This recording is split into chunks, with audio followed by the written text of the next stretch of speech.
कभी सोचा है कि एक बच्चे का भविष्य, उसकी कहानी असल में कब शुरू होती है? आज हम एक ऐसे ही गहरे विचार को समझने वाले हैं जहां मॉडर्न साइंस और हमारा प्राचीन ज्ञान दोनों एक ही बात कहते हैं कि एक बच्चे की नींव उसकी गर्भावस्था से बहुत पहले रखी जाती है। तो सबसे पहला सवाल मन में यही आता है ना, कि किसी बच्चे की कहानी असल में शुरू कहाँ से होती है? ज्यादातर लोगों का जवाब होगा गर्भधारण के वक्त।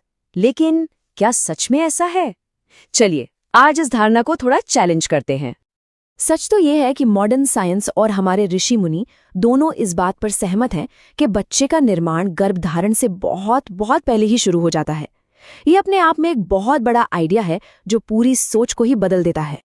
तो चलिए इसी नई शुरुआत को थोड़ा और गहराई से समझते हैं और देखते हैं कि आखिर इसका मतलब क्या है। इसका सीधा सा मतलब ये है कि माता पिता सिर्फ बच्चे को जन्म नहीं देते, बल्कि वो अपने बच्चे के जीवन के पहले वैज्ञानिक हैं, पहले निर्माता हैं।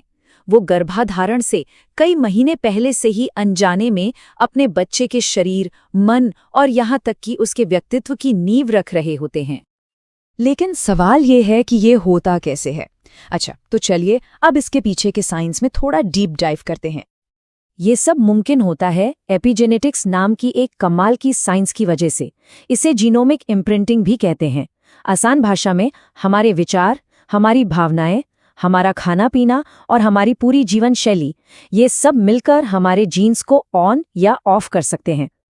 इसको समझने का एक बहुत ही सिंपल तरीका है। सोचिए, हमारे जीन्स जो हैं वो कंप्यूटर के हार्डवेयर की तरह हैं, मतलब वो फिक्स्ड हैं।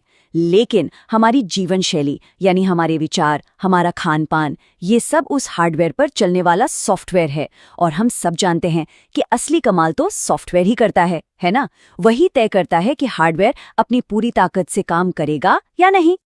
लेकिन ये बात सिर्फ शारीरिक स्वास्थ्य तक ही सीमित नहीं है। हमारे ऋषियों ने स्वास्थ्य को कहीं ज्यादा बड़े नजरिए से देखा था। चलिए स्वास्थ्य के उन 4 आयामों पर नजर डालते हैं। देखिए, आज की medical science pre conception care में शरीर की फिटनेस, ब्लड टेस्ट्स और हार्मोन्स पर फोकस करती है। ये जरूरी भी है, लेकिन हमारे प्राचीन ज्ञान ने कहा कि असली स्वास्थ्य का मतलब है शारीरिक, मानसिक, भावनात्मक और आध्यात्मिक, इन चारों का बैलेंस। लक्ष्य सिर्फ एक स्वस्थ शरीर नहीं, बल्कि एक पूर्ण और संतुलित इंसान बनाना है। तो इससे एक बात बिल्कुल साफ हो जाती है, अगर माता पिता का मन अशांत है या उनकी भावनाएं नेगेटिव हैं, तो इसका सीधा बायोलॉजिकल असर आने वाली पीढ़ी की नींव पर पड़ता है। तो हमने ये तो समझ लिया कि ये क्या है और क्यों जरूरी है। अब सवाल आता है कैसे, इसे प्रैक्टिस में कैसे लाया जाए? तो इसकी तैयारी के कुछ बहुत मजबूत स्तंभ है। ये पूरी तैयारी 4 पिलर्स पर टिकी है। पहला, पति पत्नी के बीच एक प्यार भरा रिश्ता, एक ऐसा माहौल जहां इमोशनल सेफ्टी हो। दूसरा, सात्विक भोजन यानी शुद्ध ताज़ा खाना जो सिर्फ शरीर को नहीं मन को भी शांत करे। तीसरा, योग और ध्यान जो स्ट्रेस कम करके हार्मोन्स को बैलेंस करते हैं। और चौथा, मंत्र जाप जैसे आध्यात्मिक अभ्यास जो मन को प्यूरिफाई करके कॉन्शियसनेस के लेवल को ऊंचा उठाते हैं। और इसके ठीक उलट, अगर माहौल में गुस्सा, तनाव या डर जैसी नेगेटिव भावनाएं हैं, तो वो बच्चे के दिमाग और हार्मोनल सिस्टम पर बहुत ही बुरा असर डाल सकती हैं। इसीलिए एक शांत और स्थिर माहौल बनाना इतना जरूरी माना गया है। और सबसे कमाल की बात तो ये है कि आज मॉडर्न साइंस भी इन बातों को मान रहा है। न्यूरोसाइंस ये कंफर्म करता है कि मंत्र जाप से जो साउंड वाइब्रेशंस पैदा होती हैं, वो हमारी ब्रेन फंक्शन और कॉन्शियसनेस पर गहरा पॉजिटिव असर डालती हैं। है ना कमाल? तो ये जो पूरी तैयारी है ना, ये सिर्फ एक परिवार तक ही सीमित नहीं है। इसका असर कहीं ज्यादा बड़ा और गहरा है। ये असल में आने वाली पीढ़ियों के निर्माण का काम है। और अंत में सबसे जरूरी संदेश यही है, श्रेष्ठ संतान कोई लॉटरी नहीं है जो संयोग से लग जाए।